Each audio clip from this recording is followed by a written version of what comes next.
भारत का इतिहास, Indian history. Bharat का इतिहास, इतिहास, इतिहास शब्द इति, हा और आस से मिलकर बना है, जिसका तात्पर्य है यह निश्चित था। क्या तात्पर्य है? यह निश्चित था।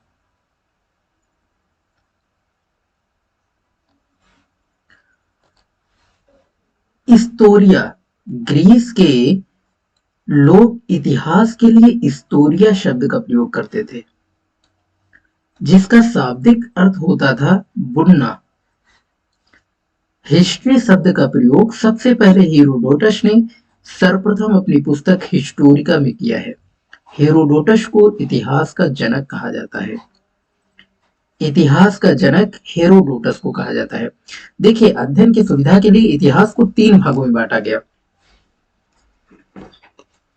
जिसमें प्राचीन, मध्य और आधुनिक काल में बांटा गया। आइए जानते हैं प्राचीन भारतीय इतिहास को जानने के स्रोत। अगर हम स्रोत की बात करें तो साहित्यिक स्रोत और पुरातात्विक स्रोत, 2 स्रोत होते हैं। साहित्यिक स्रोत में धार्मिक स्रोत, लौकिक साहित्य, जिसमें धार्मिक साहित्य में आते हैं ब्राह्मण ग्रंथ और गैर ब्राह्मण ग्रंथ। ब्राह्मण ग्रंथ में आते हैं वेद, पुराण, आरण्यक, उपनिषद, महाभारत, स्मृति ग्रंथ आदि आते हैं। लेकिन गैर ब्राह्मण ग्रंथ में जैन, बौद्ध आदि धार्मिक ग्रंथ आते हैं। लौकिक साहित्य में ऐतिहासिक ग्रंथ और जीवनी आदि आती है। पुरातात्विक स्रोत में अभिलेख, सिक्के, स्मारक, मूर्तिकला, चित्रकला आदि जो कि पुरातात्विक स्रोत है, जिससे इतिहास को जानने का एक प्रमुख साधन है, जिससे हम इतिहास की विस्तृत जानकारी पाते हैं। आइए जानते हैं साहित्यिक स्रोत के बारे में। साहित्यिक स्रोत में जिसमें ब्राह्मण ग्रंथ क्या होते हैं? ब्राह्मण ग्रंथ प्राचीन भारतीय इतिहास की जानकारी हेतु अत्यंत महत्वपूर्ण है। वेद, वेद चूंकि ब्राह्मण साहित्य में सबसे प्राचीन ग्रंथ वेद हैं। वेदों के द्वारा प्राचीन आर्यों के धार्मिक, सामाजिक, सांस्कृतिक, आर्थिक और राजनीतिक जीवन पर प्रकाश पड़ता है। वेदों की संख्या 4 है। अगर हम ब्राह्मण ग्रंथ की बात करें तो ब्राह्मण ग्रंथों की रचना संहिताओं की व्याख्या हेतु सरल गद्य में की गई। ब्रह्मा का अर्थ होता है यज्ञ, यानी कि यज्ञ से संबंधित विषयों का प्रतिपादन करने वाले ग्रंथ ब्राह्मण ग्रंथ कहलाते थे। प्रत्येक वेद के लिए अलग अलग ब्राह्मण ग्रंथ हैं। आरण्यक, आरण्यक जो कि ब्राह्मण ग्रंथ का अंतिम भाग होता था, जिसमें दार्शनिक और रहस्यात्मक विषयों का वर्णन किया गया है। ये ग्रंथ हमेशा जंगल में पढ़े जाते थे, इसी कारण इन्हें आरण्य कहा जाता है। कुल 7 आरण्य उपलब्ध हैं। उपनिषद, उपनिषद का अगर हम संधि विच्छेद करें तो हम पाते हैं उप का अर्थ होता है समीप और नी का अर्थ होता है निष्ठा पूर्वक और शद का अर्थ होता है बैठना, यानी कि जिस रहस्य विद्या का ज्ञान गुरु के समीप बैठकर प्राप्त किया जाता है उसे उपनिषद कहते हैं।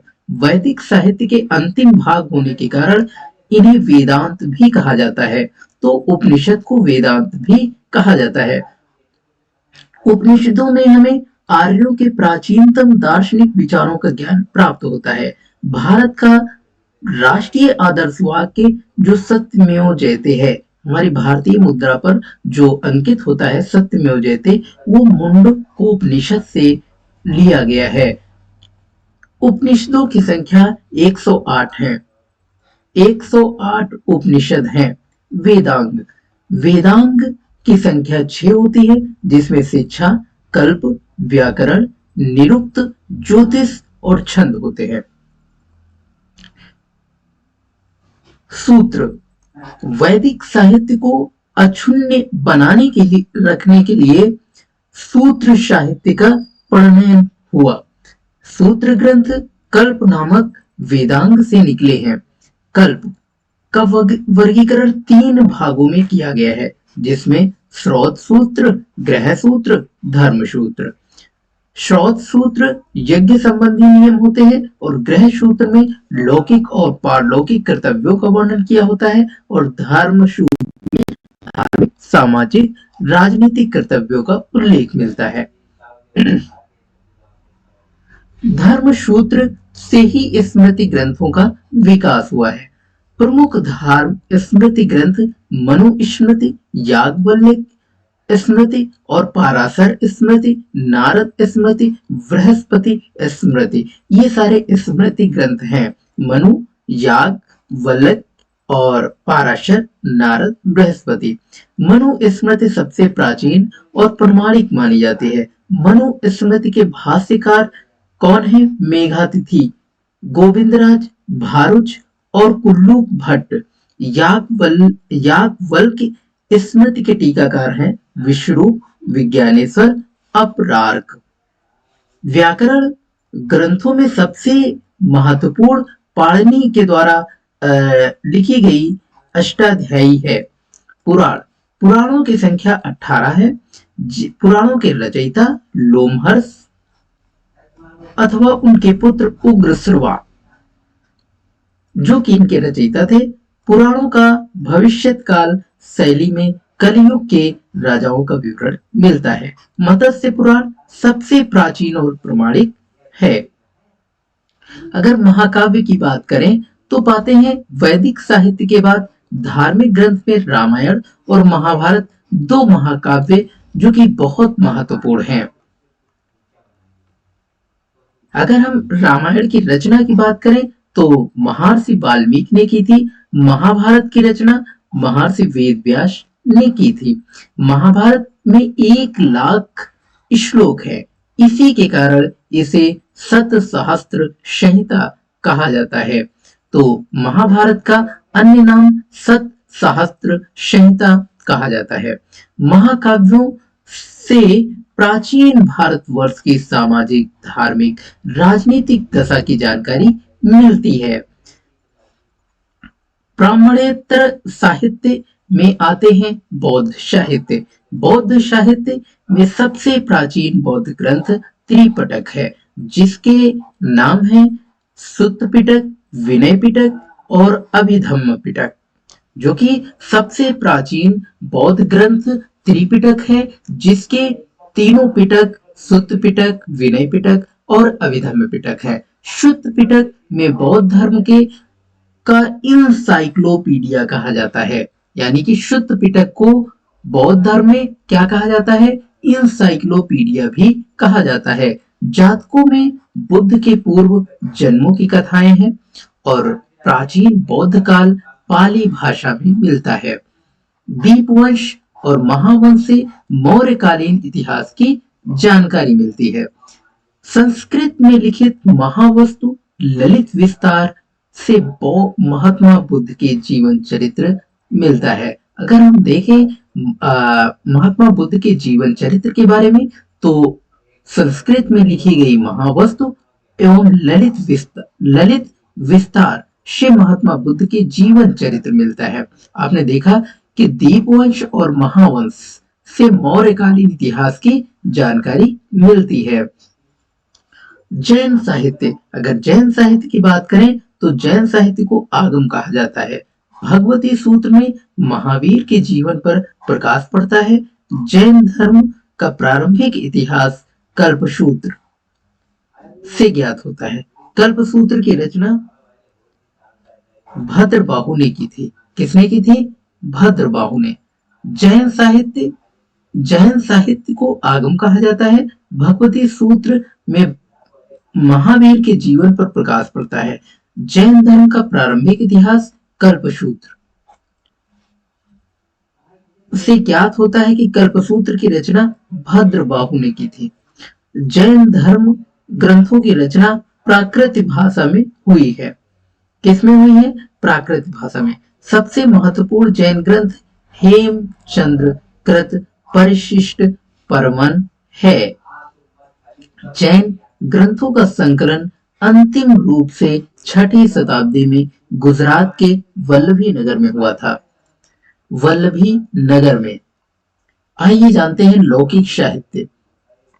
लौकिक साहित्य के अंतर्गत ऐतिहासिक और अर्ध ऐतिहासिक ग्रंथ, विदेशी विवरण, जीवनियों को रखा गया है। ऐतिहासिक रचनाओं में कौटिल्य के अर्थशास्त्र का महत्वपूर्ण स्थान है। अर्थशास्त्र जो कि भारत का पहला राजनीतिक ग्रंथ माना जाता है। अर्थशास्त्र मौर्यकालीन इतिहास एवं राजनीतिक ज्ञान का महत्वपूर्ण स्रोत है। इसके अतिरिक्त भी कुछ ग्रंथ हैं जैसे विशाख दत्त कृत मुद्रा राक्षस और सोमदेव कृत कथा सारित्य सागर और छेवेंद्र कृत बृहत कथा मंजरी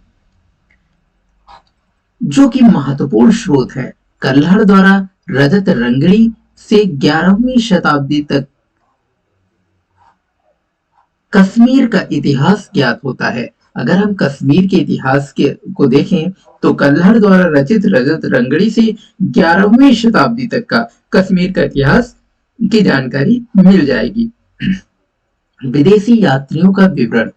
अगर विदेशी यात्रियों के बारे में बात करें तो यूनानी और रोमन लेखक जो कि हेरोडोटस की पुस्तक हिस्टोरिका में 5वीं शताब्दी से ईसा पूर्व से भारत और फ्रांस के संबंधों का उल्लेख मिलता है। तो भारत और फ्रांस के संबंधों का उल्लेख हेरोडोटस की पुस्तक हिस्टोरिका से मिलता है। सिकंदर के समकालीन निर्याकस आनिसिक्रिटस अरिस्टोबुलस का विवरण अधिक प्रमाणिक और विश्वसनीय है।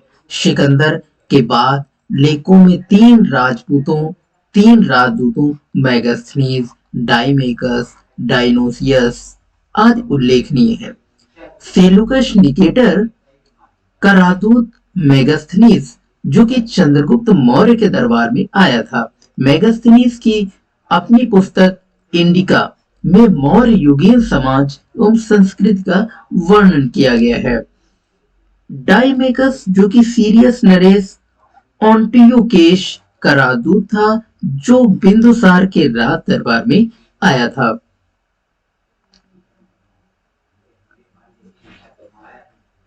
डायनोसियस मिस्र नरेश टॉलमी जो कि फिलाडेल्फस का राजदूत था जो अशोक के राज दरबार में आया था। तो आपने देखा डायनोसियस जो कि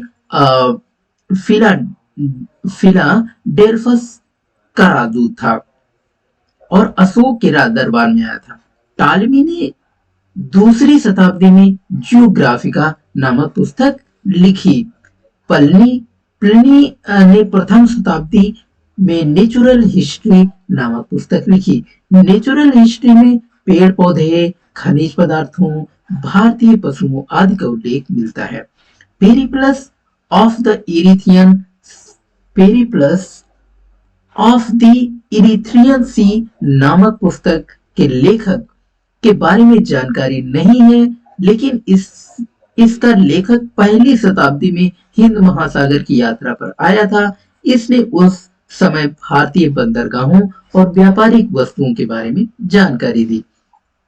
चीनी लेखक के बारे में देखें तो फाहियान जो कि 5वीं शताब्दी में चंद्रगुप्त मौर्य के समय भारत आया था। उसने तत्कालीन मध्य भारत के सामाजिक, आर्थिक, धार्मिक तीनों पर प्रकाश डाला, तीनों स्थितियों पर प्रकाश डाला है। फैनसांग जो कि 7वीं शताब्दी में हर्ष के शासनकाल में भारत आया था। तो भारत में 16 वर्ष तक शासन किया और 6 वर्षों तक उसने नालंदा विश्वविद्यालय में अध्ययन भी किया। फेनशांग की भारत यात्रा वृतांत CUK के नाम से जाना जाता है। फेनशांग को प्रिंस ऑफ पिलग्रिम्स यात्रियों का राजकुमार भी कहा जाता है। इशिंग जो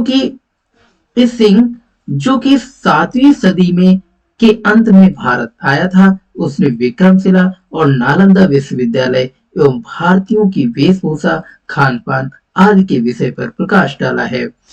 मा त्वानलिन ने हर्ष के पूर्वी अभियानों, चाओ जुक्वा ने चोलकालीन इतिहास पर प्रकाश डाला है। साथियों, अगले सेशन में आगे हम फिर मिलेंगे जिसमें हम देखेंगे सारे स्रोत के बारे में, लौकिक स्रोत और ब्राह्मण ग्रंथ और अभिलेख, सिक्के, इन सब चीजों के बारे में देखेंगे। साथियों, बहुत बहुत नमस्कार।